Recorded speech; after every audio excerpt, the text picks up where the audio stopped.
Princess Ben by Catherine Gilbert Murdoch. I find the cover of Princess Ben very mysterious. There are many unknowns in the cover that make me want to read the book. For example, there are sparkles in the bottom right corner of the cover. What are they for? Do they represent something in the story? In addition, we see a broom in the background of the picture. Is it an important part of the book?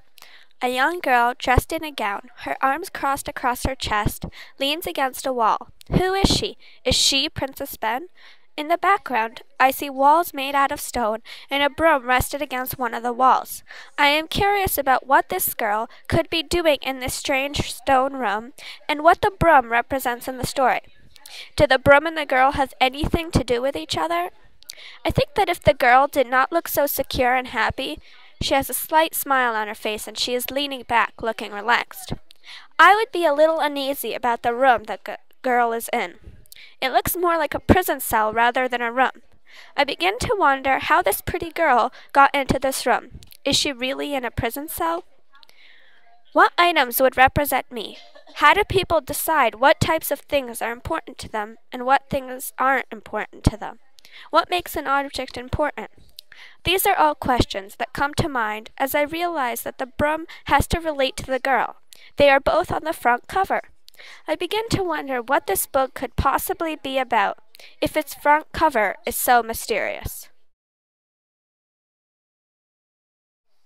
How many times I have wondered what my fate might have been had I accompanied my parents that rainy spring morning.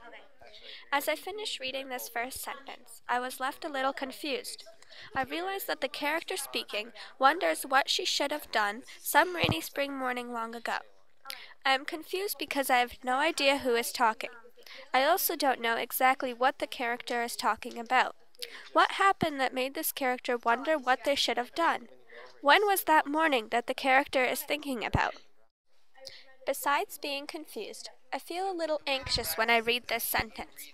When the character says the word fate, I immediately think that something bad has happened. I think of fate as a word that usually describes misfortune. I also wonder what misfortune could have happened to the character. Now that I am kind of confused and anxious, I really want to continue reading. Another consideration troubled my mind. My parents had promised to return by dusk, and clearly night had fallen. They should not have left me to sleep, I thought crossly, particularly given that awful dream. Did they not notice my tossing and turning? The main character, Princess Ben, has just awaked from an awful dream, and is wondering why her parents did not wake her up when they came back from visiting her grandfather's grave. They had promised to return by dusk. I am inferring that some misfortune has come to her parents, which is why they have not come home. What has happened to them? As I read this, I become very nervous and scared for Ben. I know that I would be terrified if my parents did not come home one night. It makes me sad that Ben has not figured out that something bad has happened to her parents. In addition, I start to wonder what types of feelings go through a person when something like this happens. What exactly makes people panic or become scared in these situations? What are we scared of? Ben has most likely lost her parents in this paragraph.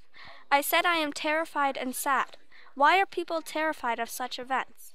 I think that this paragraph is a very sad way to start a book, and I'm not sure I like it. This book is requiring a lot of thinking on my part.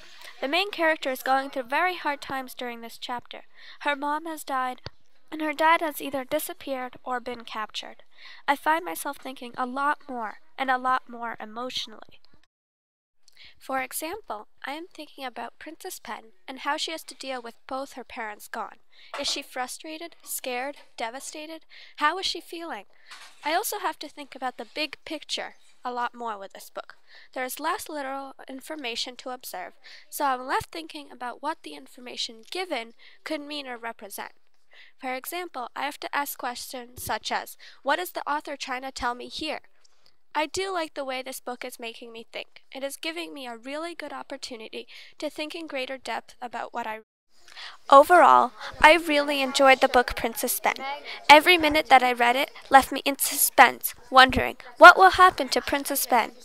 I really liked all the characters, and I think the author did a really good job with the story.